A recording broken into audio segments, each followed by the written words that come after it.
ஐந்தாம் தமிழர் சங்க நேயர்கள் அனைவருக்கும் வணக்கம். நடிகர் விஜய் தமிழர் இல்லை, அவருடைய தந்தை கண்டி தெலுங்கர், அவருடைய தாயாருமே தெலுங்கர் தான். இதை நம்ம சென்ற விழயத்தில் பார்த்துருந்தோம். சென்ற விழயத்துடைய கமெண்ட்ஸில் பார்த்தீங்கன்னா பலருமே சிவகார்த்திகேயனை பற்றி கேட்டிருந்தீங்க. சிவகார்த்திகேயன் யார், அவர் தமிழரா அப்படின்ற கேள்விகள்லாம் கேட்டிருந்தீங்க. அதனால் இந்த விழயத்தில் சிவகார்த்திகேயன் யாருன்றதை பார்த்துடலாம். சிவகார்த்திகேயனை பற்றி பேசுவதற்கு மிக முக்கியமான காரணம் ஒன்று இருக்குது. அது என்னதுன்னா, இந்த யூத பிராமணன் கமலஹாசன் தயாரித்த அமரன் திரைப்படம். இந்த திரைப்பட இயக்குனர் என்ன சொல்கிறாருன்றதை கேளுங்களேன்.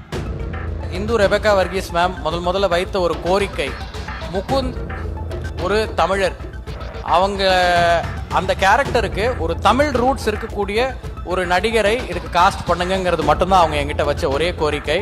அண்ட் எனக்கு சிவகார்த்திகேயன் ஒரு அக்மார்க் தமிழனா தெரிஞ்சார். அண்ட் அவரும் இந்த படத்துக்குள்ள அந்த ரீசன்ஸ்க்காக தான் வந்தார். அந்த கேரக்டருக்கு ஒரு தமிழ் ரூட்ஸ் இருக்கக்கூடிய ஒரு நடிகரை இதுக்கு காஸ்ட் பண்ணுங்கிறது மட்டும்தான் அவங்க என்கிட்ட வச்ச ஒரே கோரிக்கை. தமிழ் ரூட்ஸ் இருக்கக்கூடிய ஒரு நடிகரை இதுக்கு காஸ்ட் பண்ணுங்கிறது மட்டும்தான் அவங்க என்கிட்ட வச்ச ஒரே கோரிக்கை. அண்ட் எனக்கு சிவகார்த்திகேயன் ஒரு அக்மார்க் தமிழனா தெரிஞ்சாரு. அண்ட் அவரும் இந்த படத்துக்குள்ள அந்த ரீசன்ஸ்க்காக தான் வந்தார். அதாவது முகுந்த் வரதராஜன்றவர் ஒரு பச்சை தமிழராம். அதனால் அவருடைய கதாபாத்திரத்தில் நடிக்கிறவங்களும் ஒரு தமிழராக இருக்கணுமா. தூய தமிழினத்தில் பிறந்தவர் தான் முகுந்த் வரதராஜனாக நடிக்கணும் அப்படின்னு அவருடைய மனைவியும் குடும்பத்தாரும் சொல்லியிருக்காங்க. இந்த டைரக்டர் சொன்ன ஸ்டேட்மெண்ட் மிக முக்கியமான ஸ்டேட்மெண்ட். இதற்கு பின்னாடி மிகப்பெரிய அரசியல் இருக்குது. அது என்னதுன்றது இந்த வீழத்துடைய கடைசியில் பார்ப்போம். முதல்ல சிவகார்த்திகேயன் யார்? கோட் படத்தில் எல்லாருமே பார்த்துருப்பீங்க. இந்த கூத்தாடி விஜய் சிவகார்த்திகேயனுக்கு துப்பாக்கியை கொடுத்துருவாரு. சினிமாவில் இனிமேல் நான் இருக்க மாட்டேன், சினிமாவில் எனக்கு பதிலாக இனிமேல் சிவகார்த்திகேயன் வருவார் அப்படின்ற ஒரு சிம்பாலிசத்தோடு தான் இந்த சீனை எடுத்திருக்காங்க. இது எல்லாருக்குமே நல்லாவே தெரியும். ஆனால் கொஞ்சம் யோசிச்சு பாருங்க, இவ்வளோ பெரிய சினிமா துறை சம்மந்தப்பட்ட இந்த சீனை கழிப்பறை கிட்ட தான் வச்சு எடுக்கணுமா? இந்த சீனை வேறு எந்த இடத்துல வேணால் வச்சுருக்கலாம். ஆனால் திட்டமிட்டு இந்த கழிப்பறை கிட்ட இருக்கிற மாதிரி காமிச்சிருக்காங்க. ஏன்னா இந்த பிண்டாரிகள் பொறுத்தவரையும் இந்த சினிமாவை இப்போ கழிப்பறையாக தான் வச்சுட்டு இருக்காங்க. அதனால தான் இந்த இடத்துல வச்சு எடுத்திருக்காங்க. இனிமே விஜய்க்கு அப்புறம் சிவகார்த்திகேயன், அதாவது இனிமே விஜய் தங்கச்சி சென்டிமெண்ட் சொல்லி அழுவார்ல, இப்போ அதுக்கு பதிலாக சிவகார்த்திகேயன் அவருடைய அப்பா சென்டிமெண்ட்டை வச்சு மக்களை ஏமாற்ற போகிறார். இதுதான் வித்தியாசம். இந்த ஒன்றே போதும், கண்டிப்பாக சிவகார்த்திகேயன் தமிழராக இருக்க வாய்ப்பே இல்லை. ஏன்னா இந்த வந்தேரியோட ரோலை இன்னொருத்தர் எடுத்து பண்ணுன்னா அவரையுமே வந்தேரியாக தான் இருந்தாகணும். அது மட்டும் இல்லை, இந்த பிண்டாரிகள் ஒருத்தரை வளர்த்து விட்றாங்கன்னா அவங்க நிச்சயமாக தமிழராக இருக்கவே மாட்டாங்க. அப்படி பார்த்தாலும் சிவகார்த்திகேயன் தமிழராக இருக்க வாய்ப்பே கிடையாது. இருந்தாலும் மக்களுக்கு புரியும் வகையில் இப்போ ஆதாரத்துடன் பார்ப்போம். நடிகர் சிவகார்த்திகேயனின் பூர்வீகம் திருவாரூர் மாவட்டத்தில் இருக்கும் திருவீழிமிழலை கிராமம்தான். இங்கிருக்கும் புகழ்பெற்ற பாடல் பெற்ற ஸ்தலமான திருவீழிநாதர் கோயிலால் தான் இந்த ஊருக்கு திருவீழிமிழலை என பெயர் வந்திருக்கிறது. சிவபெருமானான இந்த வீழிநாத சுவாமி கோயில் அருகேயே சிவகார்த்திகேயனின் வீடு அமைந்திருக்கிறது. நடிகர் சிவகார்த்திகேயனின் பூர்வீகம் திருவாரூர் மாவட்டத்தில் இருக்கும் திருவீழிமிழலை கிராமம்தான். திருவாரூர் மாவட்டத்தில் இருக்கும் திருவீழிமிழலை கிராமம்தான். திருவாரூர் மாவட்டம்னு சொன்ன உடனே நமக்கு யார் ஞாபகம் வரா? தெலுங்கு வந்தேரியான கருணாநிதி. ஆனால் இவருடைய சொந்த ஊருமே திருவாரூர் கிடையாது. ஆந்திரா ஓங்கோலிலிருந்து இங்கே வந்து குடியேறியவர் தான். இவரும் திருவாரூர் மாவட்டம், சிவகார்த்திகேயனும் திருவாரூர் மாவட்டம். இப்போ அடுத்து கேளுங்களேன். சிவகார்த்திகேயனின் அப்பா, தாத்தா, முப்பாட்டன் ஆகியோரெல்லாம் வாழ்ந்த ஊர் இதுதானாம். உங்கள் பேர்னா? என் பேர் குமார். அப்பா தாத்தா வீடு அவங்க அப்பாவோட பூர்வீகம் தான். அப்போ சிவகார்த்தியின் பூர்வீக ஊர்னா இதுதான். சித்தப்பா பெரியப்பாலாம் இங்கே தான் இருக்காங்க. ஃபேமிலி தான் பெரிய ஃபேமிலி ஆச்சே. அவங்க தாத்தா பெரிய நாதஸ்வர வித்வான். என்ன ஒரு தாத்தா பேர் என்ன? சிவகார்த்திகேயன் தாத்தா பேர் கோவிந்தராஜ் பிள்ளை. கோவிந்தராஜ். ஆமாம், அவங்க தாத்தா பெரிய நாதஸ்வர வித்வான். பார்த்தீங்களா, கோவிந்தராஜன் பிள்ளை.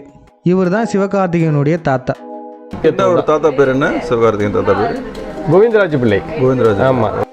நாதஸ்வரம் வாசிக்கிறவங்க எதுக்கு பிள்ளைன்ற பட்டம் போட்டுக்கிறாங்க? இங்கேயுமே சிவகார்த்திகேயனுக்கும் கருணாநிதிக்கும் ஒற்றுமை இருக்குது. கருணாநிதியோட குடும்பம் கோயில்களில் இசைக்கருவிகள் வாசிக்கிற குடும்பம். அதே போல் சிவகார்த்திகேயனுடைய குடும்பமும் நாதஸ்வரம் வாசிக்கிற குடும்பம் தான். ஆனால் கருணாநிதி பார்த்தீங்கன்னா சின்ன மேளம் ஜாதியை சார்ந்தவர். இந்த தெலுங்கு ஜாதியை கருணாநிதி தமிழ் ஜாதியாக மாற்றுறதுக்கு இந்த கம்யூனிட்டியவே இசைவேளாளர் சமூகம்னு மாற்றிக்கிட்டார். இந்த சாதியை ஆந்திராவில் என்ன சொல்லுவாங்கன்னா நாய் பிராமின்னு சொல்லுவாங்க.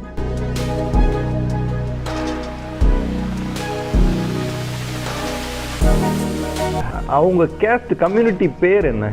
పేరు నాయి బ్రాహ్మణ నాయి బ్రాహ్మణ நாய் பிராமன். நாய் பிராமன். నాయి బ్రాహ్మణ అండ్ మంగళి. ஓஹோ. சின்ன மேளம் அப்படின்றது இல்லையா? சின்ன மேளம். சின்ன மேளம். இந்த இசை வேளாளர்ன்ற பேர் இந்த தெலுங்கு கருணாநிதியால் உருவாக்கப்பட்டது தான். இசைக்கும் வேளாளருக்கும் என்ன சம்மந்தம்?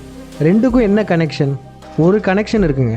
என்னதுன்னா, நம்ம முருகன் இலங்கையில் விவசாயத்தை ஆரம்பித்தார், அதனால வேளாளர். அப்புறம் முருகன் தான் இசையை வகுத்தவர், 7 ஸ்வரங்களை கண்டுபிடிச்சவர், பழைய இசை கருவிகளை கண்டுபிடிச்சவர். அதனால இந்த சாதி பேருக்கு இந்த ஒரு கனெக்ஷன் மட்டும்தான் இருக்கு.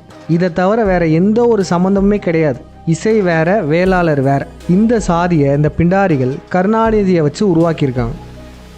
இப்போ சிவகார்த்திகேயன் என்ன ஜாதின்றதை பார்ப்போம். சிவகார்த்திகேயன் இசை வேளாளர் என்ற சமூகத்தை சேர்ந்தவர்.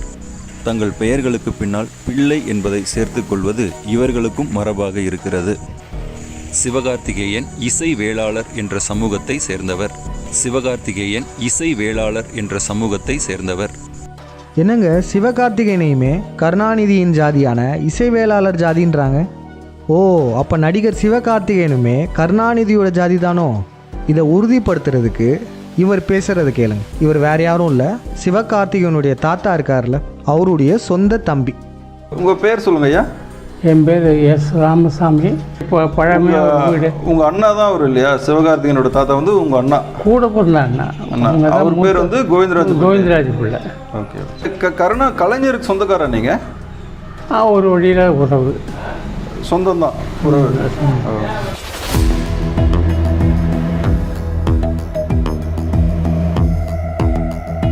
கருணா கலைஞருக்கு சொந்தக்காரன் நீங்கள்? ஒரு வழியில் உறவு. ஒரு வழியில் உறவு. சொந்தம் தான், உறவு. அவள் தான் முடிஞ்சு போச்சா?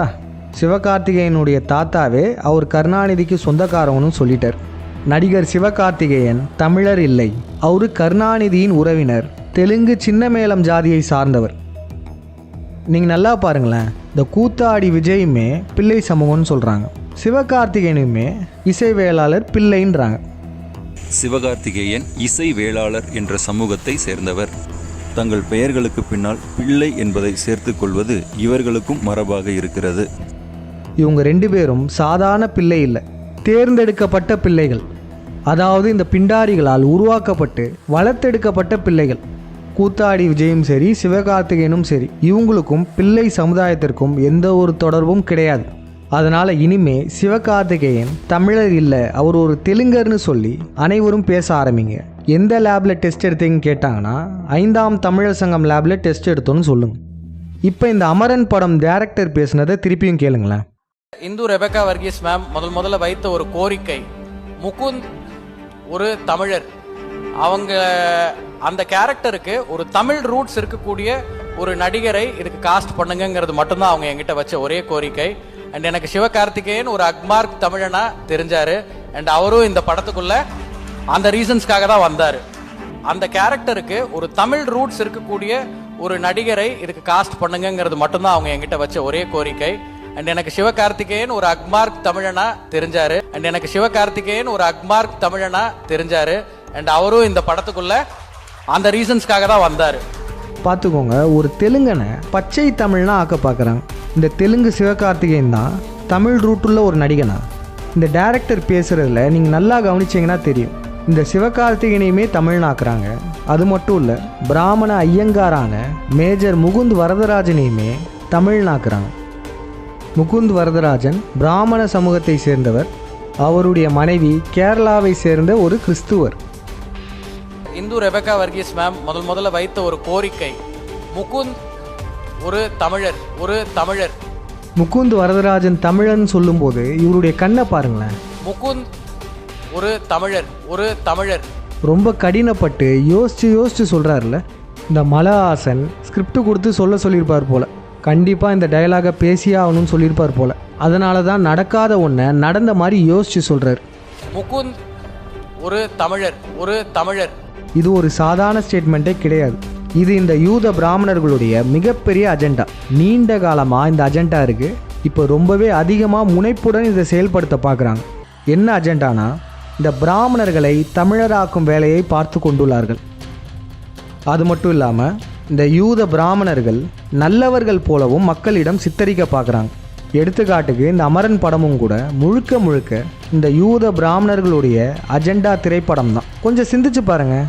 இந்தியன் ஆர்மியில் இருக்கிற சோல்ஜர்ஸ் பல ஆயிரக்கணக்கானோர் கொடூரமாக இறந்து போயிருக்காங்க.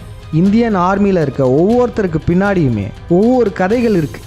அப்படி இருக்கும் பட்சத்தில் எதுக்கு இந்த மேஜர் முகுந்துடைய பயோபிக் மட்டும் எடுக்கணும்? தமிழ்நாட்டை சேர்ந்த லெப்டினன்ட் என் பார்த்திபன், இவர் நாட்டுக்காக உயிர் தியாகம் செய்தவரில் ஒருவர். இவருடைய கதையை எடுத்துருக்கலாம். அப்புறம் CQMH அப்துல் ஹமீதுன்னு ஒருத்தர் இருக்கார். இஸ்லாமிய மதத்தை சார்ந்தவர். பாகிஸ்தானுக்கு எதிராக இந்தியன் ஆர்மியில் இருந்தவர். போர்க்களத்தில் வீரமரணம் அடைந்தவர். இவருடைய வரலாற்றை படமாக்கியிருக்கலாமே இவங்க மட்டும் இல்லை, இன்னும் பல ஆயிரக்கணக்கான இந்தியன் சோல்ஜர்ஸ் இறந்து போயிருக்காங்க. ஆனால் அவங்கள பற்றிலாம் படம் எடுக்காமல் பிராமண சமுதாயத்தை சேர்ந்த முகுந்து வரதராஜனை பற்றி படம் எடுத்திருக்காங்க. இந்த படத்தை ப்ரொடியூஸ் பண்ணது யார்? யூத பிராமணனான இந்த மலஹாசன் தான். இந்த படம் முழுக்க முழுக்க இந்த பிண்டாரிகளுடைய அஜெண்டா பேஸ்டு தான். இதன் மூலமாக என்ன சொல்ல வராங்கன்னா, இந்த யூத பிராமணர்கள்லாம் நல்லவங்க, நாட்டுப்பற்று உடையவர்கள், தேசத்திற்காக போராடக்கூடியவர்கள். பார்த்துக்கோங்க, எங்கள் சமுதாயத்திலேருந்து ஒருத்தர் எப்படி இறந்து போயிருக்காரு, இப்படியெல்லாம் மக்கள்கிட்ட சொல்லி இந்த யூத பிராமணர்கள் மேலே ஒரு சிம்பத்தியை கிரியேட் பண்ணுறதுக்கு தான் இந்த படம் எடுக்கப்பட்டுள்ளது. இவருடைய பயோகிராஃபி மட்டும் இல்லை, நம்ம தமிழ் படங்களில் எடுக்கக்கூடிய பெரும்பாலான பயோகிராஃபி பாருங்களேன். நம்பி நாராயணன், இவர் பிராமணர், இவருடைய பயோகிராஃபியை படமாக எடுத்திருப்பாங்க. அதுக்கப்புறம் சூரரை போற்று, இது ராமசாமி ஐயங்கருடைய கதை. அதுக்கப்புறம் தலைவின்னு கூட ஒரு படம் வந்தது. இந்த ஜெயலலிதா யாருன்னு நம்ம எல்லாருக்கும் நல்லாவே தெரியும். இது போன்று பயோகிராஃபின்ற பேரில் இந்த யூத பிராமணர்களை ஹீரோக்களாக காட்டுறதுல தான் இவங்க முனைப்பாகவே இருக்காங்க. இந்த யூத பிராமணர்களெல்லாம் தமிழராக்கும் வேலை நீண்ட காலமாக நடந்துட்டு தான் இருக்குது. ஆனால் இந்த சதி திட்டம் இப்போ சமீப காலத்தில் மிக வீரியமாக நடந்துகிட்ருக்கு. இந்த யூத பிராமணர்களை தமிழர்களாக்கும் வேலைகளை யார் யார் தெரியுமா பார்த்துட்ருக்காங்க? இந்த ஆரியம், அப்புறம் திராவிடம், அதுக்கப்புறம் போலி தமிழ் தேசியம். ஆமாம், இவங்க எல்லாருமே இந்த வேலையை தான் நீண்ட நாட்களாக பண்ணிகிட்ருக்காங்க. இந்த யூத பிராமணர்களை தமிழராக்கும் வேலை. இதை பற்றி நம்ம அடுத்த விழயத்தில் தெளிவாக பார்ப்போம். இந்த பிராமணர்களை பற்றின அடுத்த விழியம் ஒவ்வொரு தமிழர்களுமே பார்க்க வேண்டிய விழியம். தமிழ் தேசியத்தில் பயணிச்சுட்டு இருக்கவங்களாம் அடுத்த விழயத்தை நிச்சயமாக பாருங்கள். உங்களுக்கு பல உண்மைகள் புரிய வரும். மீண்டும் அடுத்த விழயத்தில் சந்திப்போம். நன்றி, வணக்கம்.